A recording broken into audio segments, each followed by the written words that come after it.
so this is Mrs. Evie Brief's first time driving the Model 3. We're in the Blue Mountains of New South Wales. What are your initial thoughts? Like on driving or on anything? On everything. On the experience of setting it up for yourself, on driving.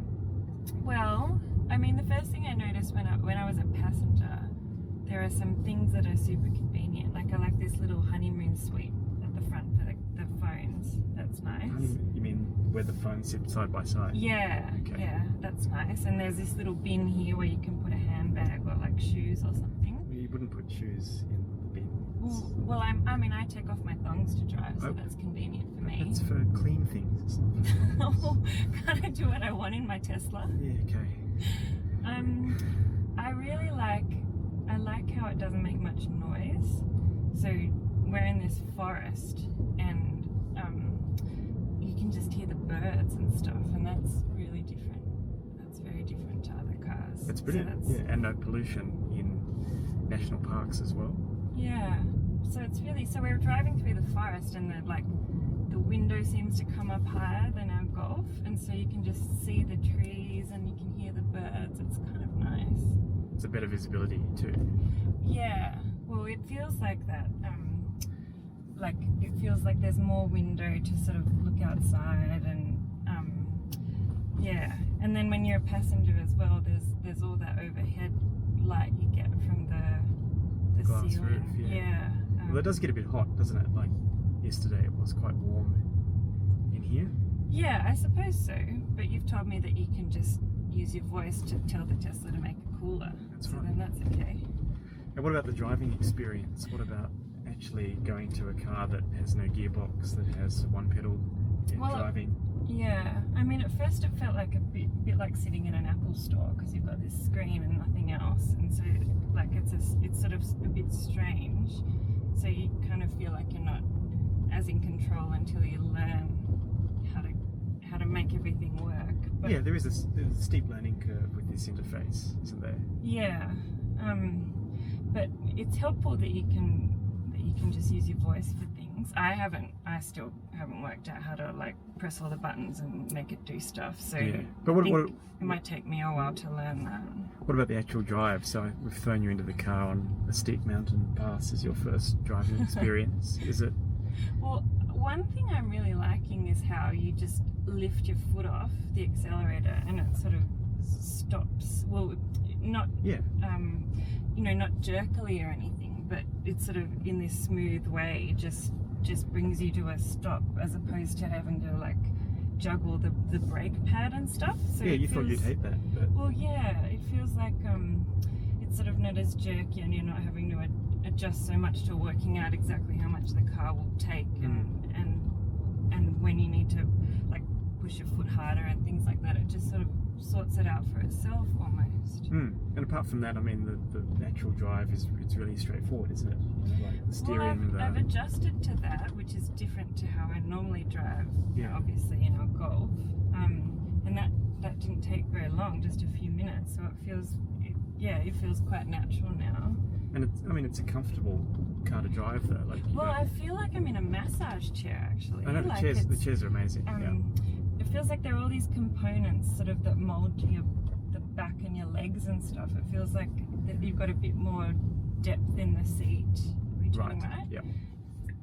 Well, Tesla's one of those few companies, nothing on the left, one of those few companies that actually makes its seats in-house and designs them in-house. So most automakers contract that out. So they've done a brilliant job, I think, with these seats. Well, yeah, I feel very comfortable, almost like I'm sitting in a lounge chair, as opposed to normally in a car I'd angle it so I'm sitting more upright, so I feel a bit more comfortable feel a bit more in control. But this, it feels like you can still be sitting back and in a fairly comfortable state, but you can still see everything. So it feels really comfortable actually. And in terms of space, it's obviously quite a bit bigger, the footprint, than our other car, but it makes for a cavernous car for travelling, doesn't it? Well, yeah, when I was in the passenger seat, in front of our baby, I had all the legroom I needed, as opposed to being shoved up against the glove box. So that was new. and then sitting in the back with him as well, behind you. Yeah, like there was just all this space, and it was helpful that it's flat at the back, so on the bottom. So it just feels like when you have to store things on the bottom of the car and the passenger side, you don't have that hump.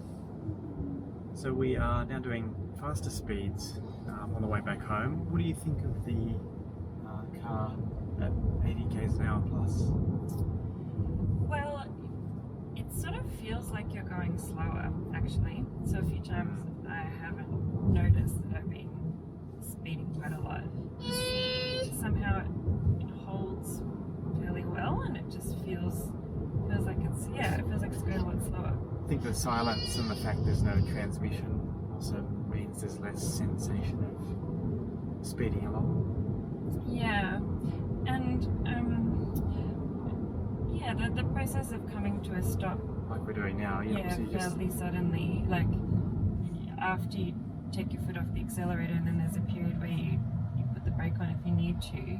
Yeah, I've adjusted to that. I think it works. Yeah, I think it's only been 30 kilometres or so, but you'll get used to not using the brake. That's why they call it one pedal driving. All right. Okay. I like the noises. I wanted to say that before. The noise of the Autopilot? No, of the blinker. Oh. It just is very calm. It's like I know what I'm doing. You know, it just feels. As in the blinker knows what it's doing. Yeah, when it's telling you, you know what you're doing. Yeah, it's just a nice ambience. The blinker noise. I like the Germanic kind of. It's like. It's sort of soft. Yeah. Yeah. Yeah, it's almost like a little soft chime. I like it. And I like the noises it makes when you're starting to do something. It goes up, and then if you take it off, the noise goes down. The autopilot, the boom boom, boom boom. Yeah. Is that only the autopilot noise? Yeah. Oh, okay. Yeah, well, I like that. I wish that that noise should happen every time you do something new and every time you take something off, for consistency. I think then you wouldn't know what is being engaged or disengaged if everything is making the noise. But if it's consistently, you're doing something new and you're taking it off, then why do you only need a good noise for the autopilot? Well, that's the autopilot noise. But there are other good functions You know too. that means you're sure. You know that means the autopilot's being engaged. Is there a special noise for every other thing that happens? Well, there is for some things. There is for the emergency braking and for reversing and for these are key safety systems that need their own noises. Okay. If it went bob bob every time you turn the temperature up, it'd be like, well, then you'd be like, wow, I effectively did what I wanted to do, and you'd know that it happened. So you want validation for your inputs? Yes, exactly. Just like how one thing that you don't get so much with the Tesla compared to other cars is, sometimes I like pushing a button, and that can be really nice. Yeah. Look, I think so. Audi has a EV coming out next year, the e-tron GT. It has a lot of tech and touch screens, but it has manual climate control buttons. So they're actual proper clicky buttons, right, which I think a lot of people will like. Because then maybe I wouldn't need the noise so much if there was a button, because it's like validating what you've done, as you say. Other cars have a haptic response as well, so when you press the touch screen it vibrates just to let you know you've done it, whereas this is you don't know. Because exactly, you could have no idea. Look, even I find this is a bit sometimes when you're driving and you're trying to target your finger to something, it's not exactly precise. Oh, there's no way I could target my finger to any of that. That's another thing. Just turn on the heated seat when they're meant to turn on the temperature. Right. Yeah. Okay. The speed could be bigger too. I would like that a bit more, because I'm used to on the Golf you can have this. Customizable speed display would be good. I think, you can have that in other EVs that we've driven. Change that, but I think other EVs we will be driving will have that too. Okay. Well, maybe I'll see then. I'm getting used to it, but I just would like it doing bigger. well. Want to try the autopilot? Okay. So double tap down. This is what makes the good noise. Yeah. So that's engaged. So the blue lines mean that it's, so you just steered out of it. Oh, okay. So I do it again? Yep. You just keep your hands on the wheel. And it's reading the line, so it's always going to have you where you need to be. So it's going to keep me a safe distance from that car? Yep. You can see you're doing 73, but the speed limit's 80, but it's maintaining distance. So I just rest my hands on the wheel, but don't move steer. it. Don't steer. So it gives you that boom boom to let you know that it's disengaged for safety. So it'll steer through this corner too, hopefully. So again, be ready to take over, but don't steer. Will you ever need to take over? If it's like a sudden, very sharp corner, potentially. Oh, okay. Then it won't handle that. Well, it should do, but sometimes it may not. You know, maybe something that's quite acute or something that it wasn't prepared for. Okay. But these cars do take evasive action in terms of stupid drivers as well. You know, so like if this guy were to pull out, it would actually brake for you. Right. You can see it's holding it at 70 below the speed limit to keep a safe distance to this holder in front. Okay. So this one means that steering is active, auto steering, the blue one, and this means the lane guidance is active, the blue. So if you want to get out of that at any time, just tap up on the gear stalk on the right, or press the brake. So does that mean you can have, with Autopilot, you can have an option so that it doesn't steer, or it doesn't keep you in the lane or something? Or do you have to have all of them? I can't customize it because we're driving currently, but I think you can turn off some of the things. Okay. Controls. I think you can potentially turn off the lane guidance. Because like I suppose on a traditional cruise control, you know, you will steer. Well, so you know, might our wanna other do car has steering as well, right? The lane keep assist, which is not as good as this, but you get used to it doing that. And you know, in some ways, this is giving you a lot more feedback about what it's seeing and doing than the other car, which is just like, hey, green light, yeah, I'm kind of doing this until I'm not. This is actually saying, I'm reading all the traffic, I've got this for you. Yeah. I mean, I like the screen that shows it's picking up all the cars and trucks and things. The other thing with the Tesla is they're using all the data garnered from all the drives of people on all the roads the cars have been. This road, Central Sydney, New York, Boston, Geneva, whatever, and it's improving the navigation, the Autopilot, based on real-world experience, which is part of what they call the neural network. So the Tesla system is always learning about how people have responded to real-world situations.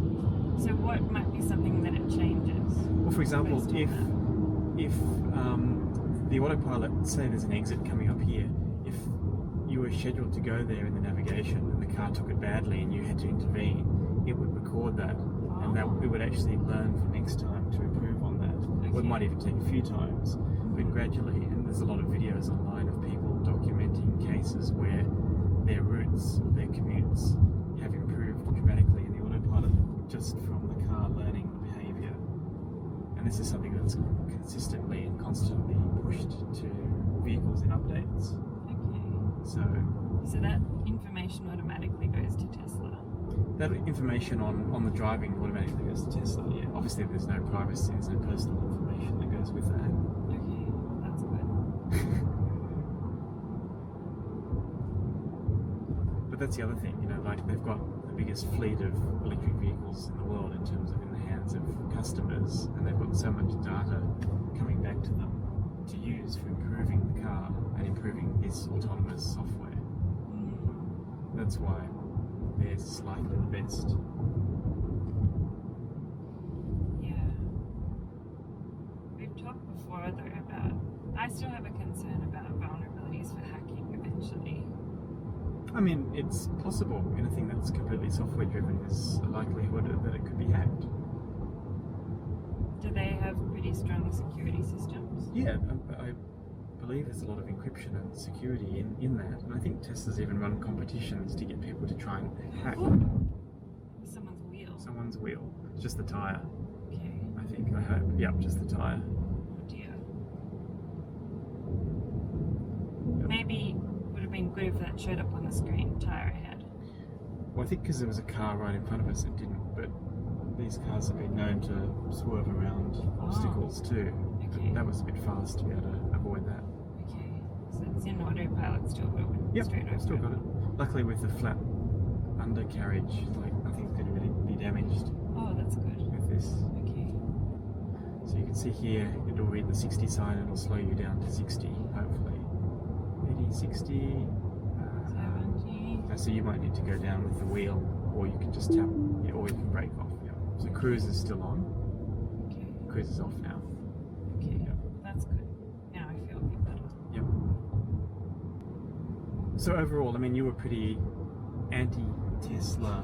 I mean, you were completely anti-Tesla. Not from a corporate company governance Elon Musk point of view, but you just hated the concept of what the car was. I don't like change, and I don't like learning new things when it comes to cars. I just want to be able to get in a car and know what to do. Sure. So I feel like if I didn't have you to just sort of sit here and tell me how to do everything. No, but you got in and just drove. But you needed to be there to tell me how to make everything work. But that's what they do when you buy a new car as well. You know, they take you through that. But say if you're someone who wants to just try it on a rental, like I never would do that unless you were, say, there. No, but that's you're a risk-averse lawyer. That's why it's not something you would do. Other people may rent one and try it. But I'm just saying that there's a lot of kind of startup knowledge that you have to take on to understand how to drive it properly, as opposed to just getting in any other car. Like the Hyundai, right, was very much like a normal car. Yeah. Yep. So I could rent that at Europe Car and not need someone like you sitting in the passenger seat. But I don't think I could do that for the Tesla. But the point is that you wouldn't be against. But the point is that you're not totally against this car now as you were before. I mean, if there's someone like you to train me, then it's great. Yeah. So, I mean, it'll be interesting to see what other EVs are coming to the market soon. We have one coming on November 5 that will be interesting. That is a lot more conventional than this car. Yeah. I mean, I feel very comfortable in this car, and driving is a lot easier than I thought. So, in summary, you're not totally against this car now. No, I'm not.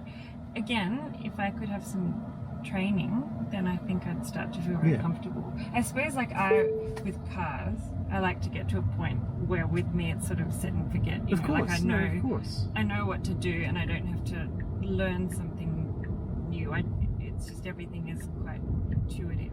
Yeah, and I feel now I could get to that with this. Turn right onto Ross Street. But it just might take a bit of time.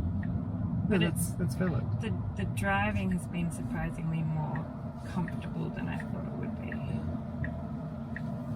Yeah, it's really good to hear. And thank you for participating in your first video. You're welcome. Hope I get some fans. Don't get too big ahead. Okay, I think it's going to be a gold piece of content. Like that.